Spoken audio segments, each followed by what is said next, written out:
I am a CUNY professor who is a full-timer for 30 years, and I was hired to teach feminist studies. So when I talk about, this is just an interesting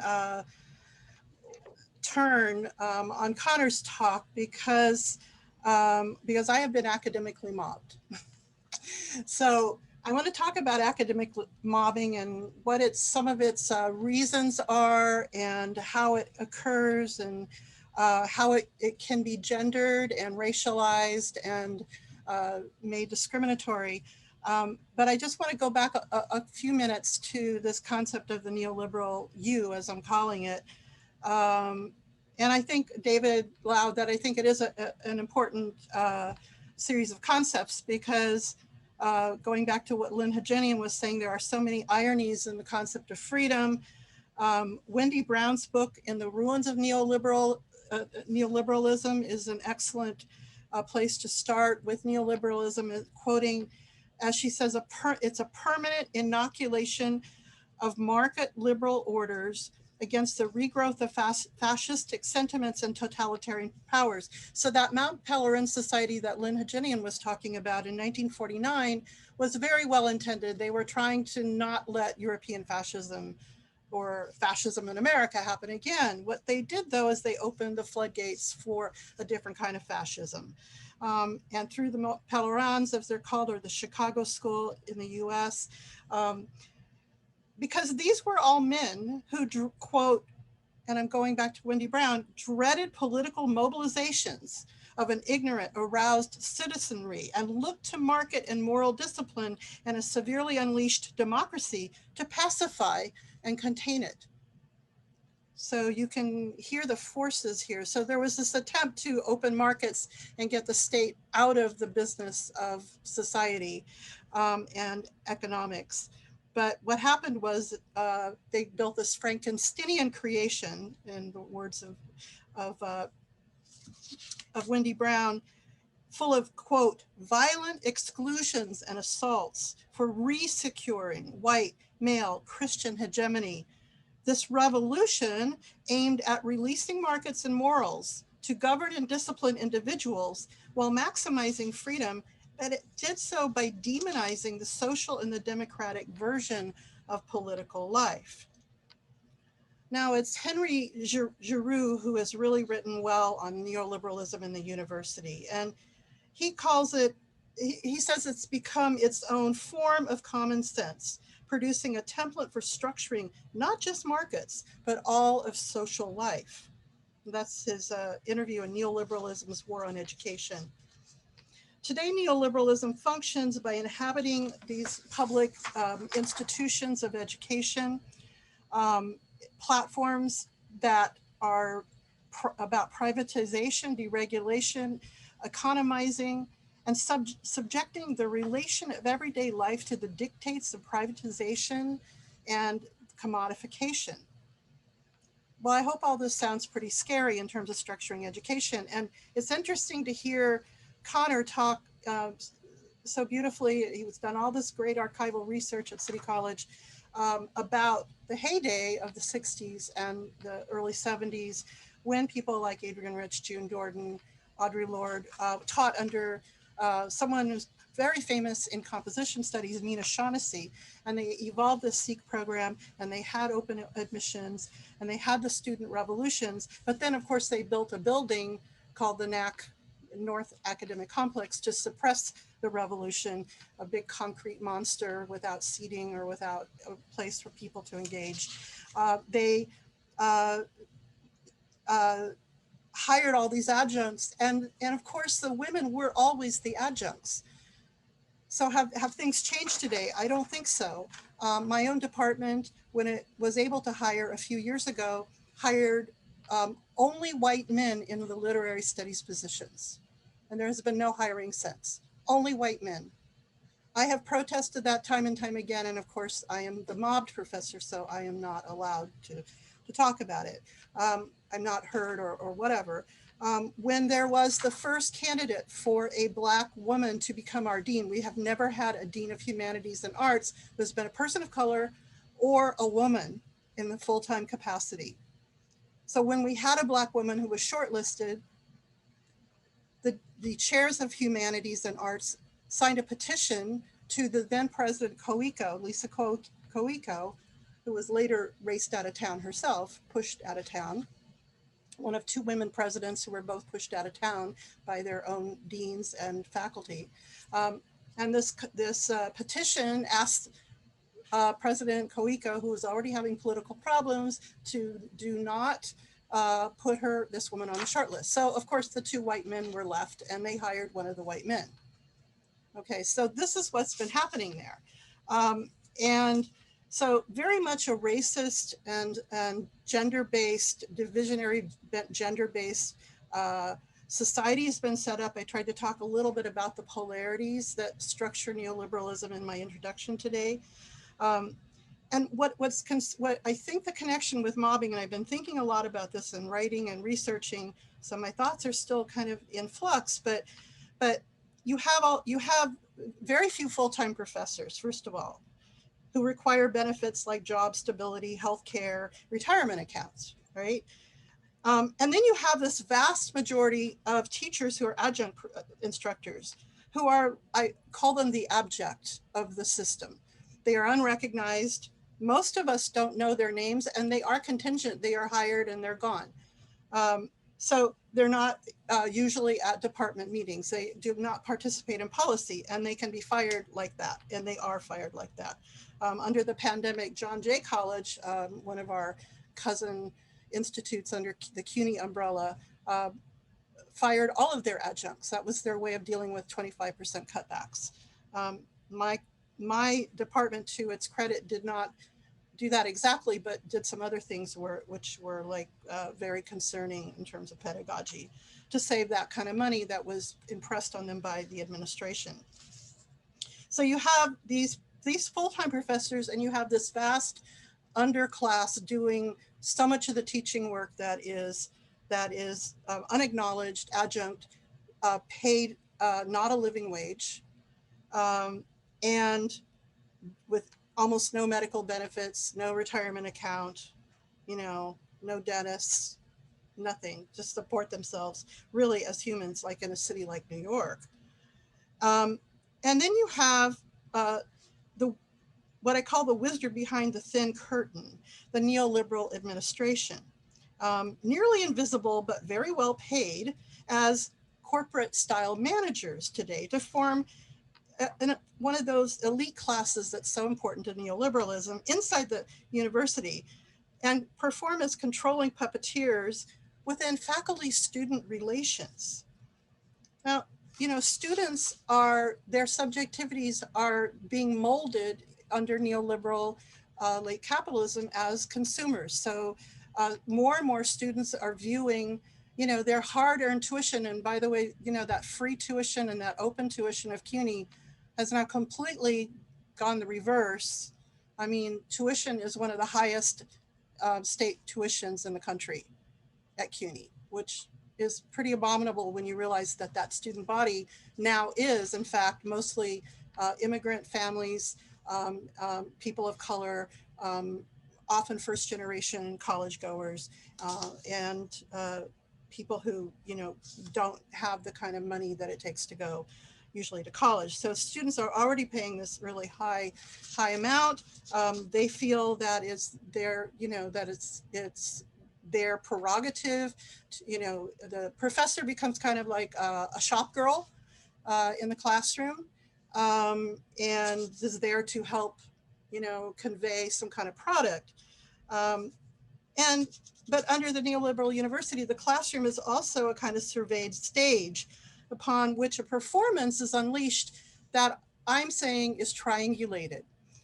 Faculty and students no longer are allowed to have that kind of incredible, real relationship that I'm sure, because I knew Adrienne Rich as a teacher at Stanford in her later years, and when I was a young graduate student. And I know how much she valued real teaching, and she was a real teacher and very, very grounded in in activist pedagogy and really reaching you at the core.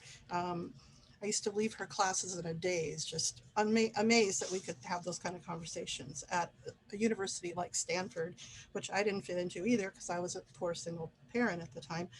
And it was mind blowing. Well, those kind of conversations are now monitored by this surreptitious administrative arm. Um, on one hand, the administration fetishizes students. Oh, the students, I mean, we have such great students.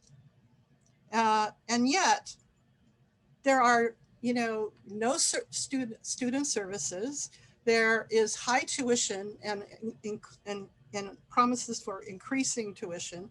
There are terrible building conditions that might be called toxic building or even sometimes dangerous buildings. And of course, they're not paying their professors, since most of their professors are contingent adjunct laborers whose own well-being is under threat. So I don't think that's taking care of the students. During our pandemic, so many students, I think, have had real mental health crises. We were in New York,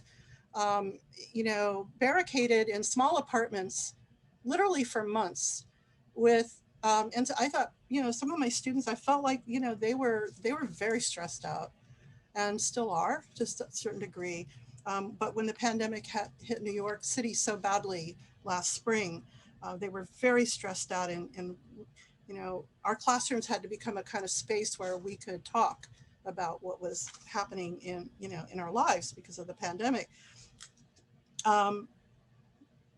But try to find a mental health services for our students. We have an office that's called Student Health Counseling, but we don't have counselors and we don't have appointments.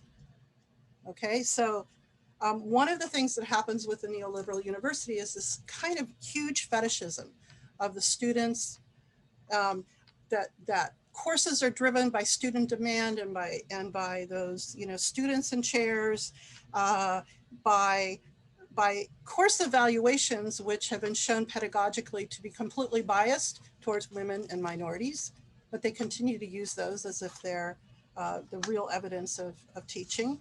And so students are under pressure and faculty are under pressure, and the neoliberal university is being micromanaged always by this kind of puppeteer, the administrators, who themselves, of course, are just falling into the mold, of the austerity model behind neoliberalism.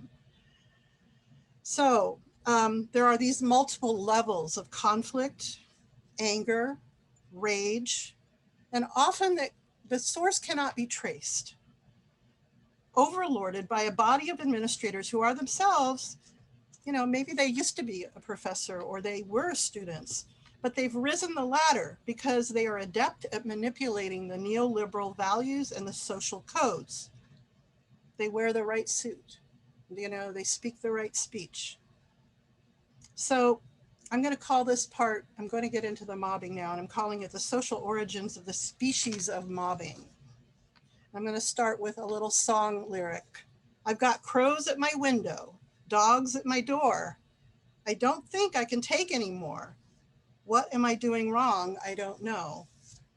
Of course, that's from Paul McCartney's album from a few years ago, Egypt Station. But let's pretend that Paul McCartney is Joe English professor, whose tenure book might have been a collection called Abbey Road, but he's still publishing pretty well, like in Egypt Station, which got good reviews in all the literary journals, whose book jacket was on prominent display at the MLA Book Fair at a very good university press. His colleagues are more than a little bit jealous of his success, but that's not the only reason they'd like to torment him, causing him to write this song. They also don't like his Liverpool accent, or maybe they don't approve of his rock and roll sunglasses and t-shirt. He's tenured and promoted now, although those battles were a bit fierce. Nevertheless, his colleagues don't say hello when they pass by in halls. They steal the last bit of chalk from the next classroom, or maybe they drop an anonymous poison letter or two in his department mailbox telling him he's a lousy teacher. It feels like they are sending crows and dogs to his window and door. And Joe, Paul, Professor McCartney feels like maybe he's doing something wrong because everyone is shunning him. Those crows and dogs should be telling him that it's not his fault, nor could he play the neoliberal politics right. Mobbing is an animal behavior. The term itself was coined by a 20th century Austrian zoologist named Konrad Lorenz, who, after observing groups of birds as they gathered and attacked, a lone bird noticed, and this is in the words of Janice Harper, a psychologist who's written a book on surviving mobbing.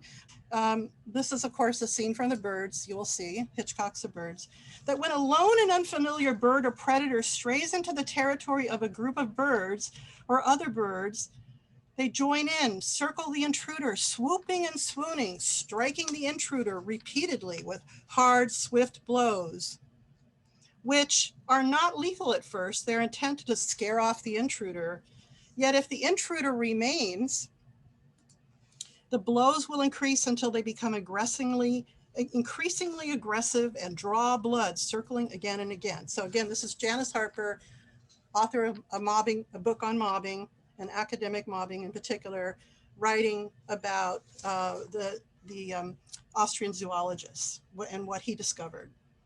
So Harper also does describe this as a scene from Hitchcock's The Birds. The birds will continue to escalate their attacks until the bloody prey crawls off too weak to ever rise again.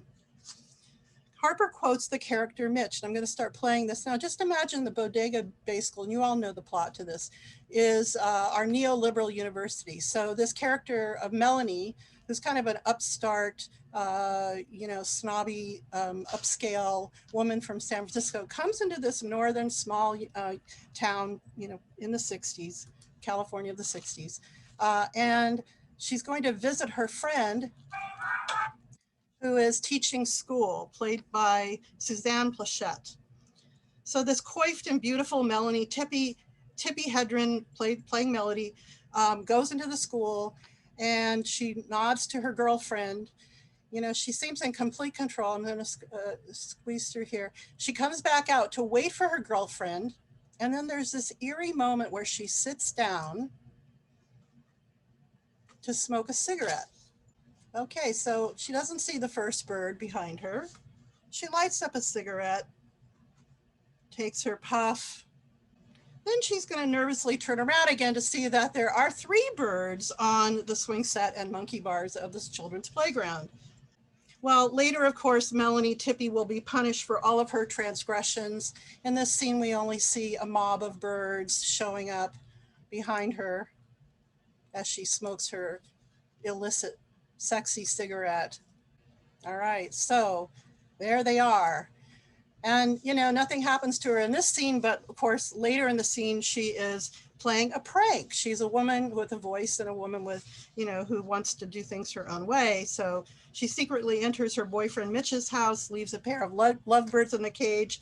And as she spies on him as part of the joke, as she crosses Bodega Bay through her binoculars, and he's watching her through binoculars too, a gull slaps her in the head, tears her skin, and a big bloody gash on her face, makes her a victim. Mitch, of course, has to drive around Bodega Bay and save her, which is only the prelude to what's going to happen at the end of the film when she's nearly mobbed to death, almost torn to pieces. And of course, the story, the Hitchcock story, is that he substituted mechanical birds for real birds. So Tippi Hedren actually had, some kind of a medical nervous breakdown as a result of this film. So what is interesting about this film and the birds and Melanie? Well, Melanie is an outsider. She's an outsider who is also a woman in the film who is, not playing to the conventions of what she's supposed to represent. So, but what I want to point out is this outsider status is at the center of this kind of animalistic behavior that, yes, occurs in academic hallways. And it's a way of protecting the status quo, and it works very nicely with the neoliberal establishment.